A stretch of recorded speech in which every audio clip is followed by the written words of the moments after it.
Assalamualaikum warahmatullahi wabarakatuh. Saya Fani Pustakawati dari kelas Manajemen H Universitas STI Pasundan. Saya ingin mempresentasikan tentang studi kelayakan bisnis.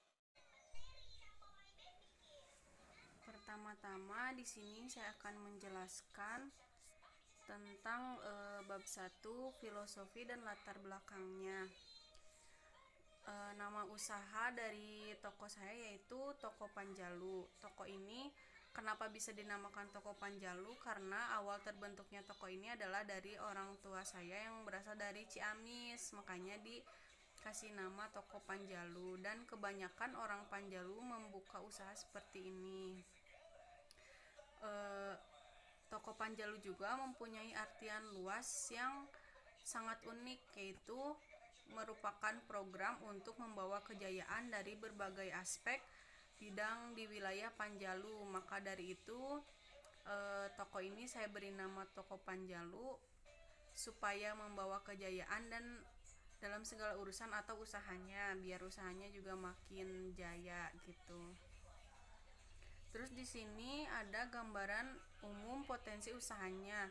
Toko Panjalu ini adalah toko Panjalu, toko sembako, glosiran atau eceran. Jadi kalau misalnya membelinya banyak itu termasuk harga glosir, tapi kalau membelinya satuan itu berarti masuknya ke eceran. Dan pembelinya pun bisa siapa saja, kita tidak membatasi untuk siapa saja yang membeli. Misal mau anak kecil, orang tua, yang dewasa, remaja, atau yang masih sekolah pun tetap kita layanin. Jadi kita tidak memilih-milih tentang siapa saja yang akan membeli di toko saya ini. Dan sebelumnya toko ini pun tidak berkembang seperti ini. Dulunya toko ini toko sembako biasa. Seiring berjalannya waktu, toko ini berkembang. Lalu ada sumber daya manusia.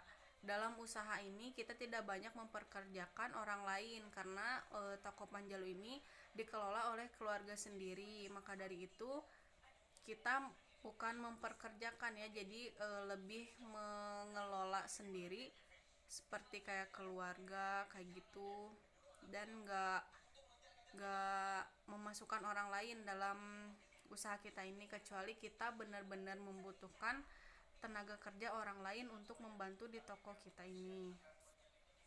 Selanjutnya di sini ada aspek teknik atau operasi.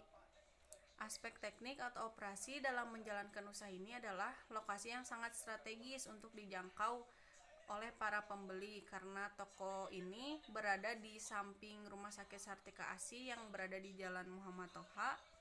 Lalu dekat juga dengan pintu keluar tol Muhammad Toha, sehingga orang-orang yang habis mudik atau yang lagi berlibur biasanya menyimpang dulu untuk membeli minum, membeli cemilan untuk dibawa ke mobil atau untuk dimakan di tempat. Karena di Toko Panjalu juga ini saya menyediakan kursi dan meja untuk orang-orang yang beristirahat. Lanjut, di sini ada aspek tentang pemasarannya. Di sini ada segmenting, targeting, dan positioning. Yang pertama ada segmenting. Segmenting itu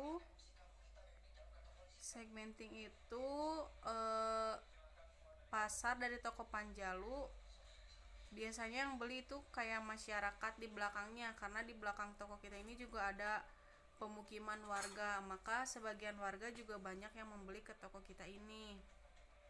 Banyak juga yang akan menengok orang sakit, membeli bahan bawaan untuk menjenguknya ke toko kita, karena di toko ini juga memiliki banyak macamnya ya, jadi nggak jualan sembako aja, kayak buah-buahan kayak gitu pun ada.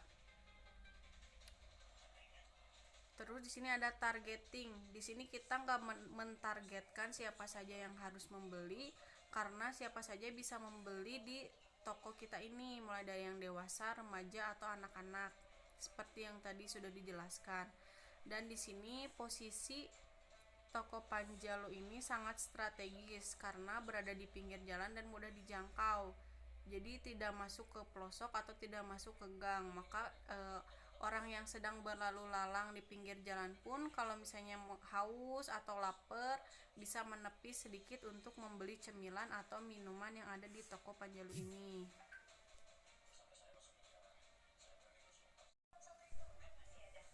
Nah, di sini ada aspek keuangan atau rencana kebutuhan dananya.